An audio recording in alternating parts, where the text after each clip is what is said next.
Kenapa negara kita berbentuk kesatuan dan kenapa tidak berbentuk serikat kayak Amerika? Di dunia ini bentuk negara hanya ada dua, yaitu yang pertama adalah negara yang berbentuk kesatuan atau nama lainnya disebut negara unitarisme. Yang kedua adalah negara yang berbentuk serikat atau nama lainnya disebut negara federal. Lantas, apa perbedaan negara yang berbentuk kesatuan dengan negara yang berbentuk federal? Negara kesatuan hanya ada satu negara yang berdaulat dan merdeka. Itulah sebabnya negara kesatuan hanya memiliki satu kepala negara. Dan juga negara yang berbentuk kesatuan ini hanya memiliki satu pemerintahan pusat yang mengatur seluruh daerah.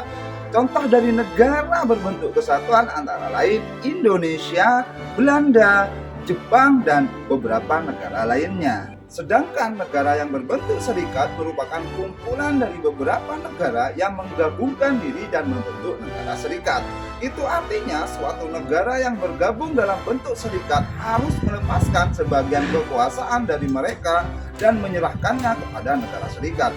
Itulah sebabnya kenapa negara serikat memiliki kepala negara lebih dari satu. Contoh negara yang berbentuk serikat adalah Amerika Serikat, Australia, Jerman, dan beberapa negara lainnya.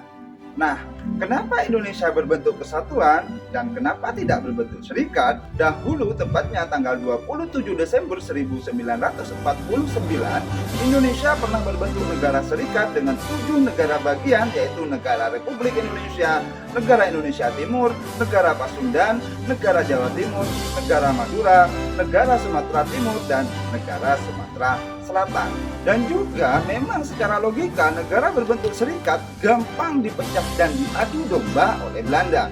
Akhirnya di tanggal 17 Agustus 1950 bertepatan dengan proklamasi kemerdekaan Republik Indonesia yang kelima, negara Indonesia Serikat dibubarkan dan kembali ke bentuk NKRI atau Negara Kesatuan Republik Indonesia hingga saat ini.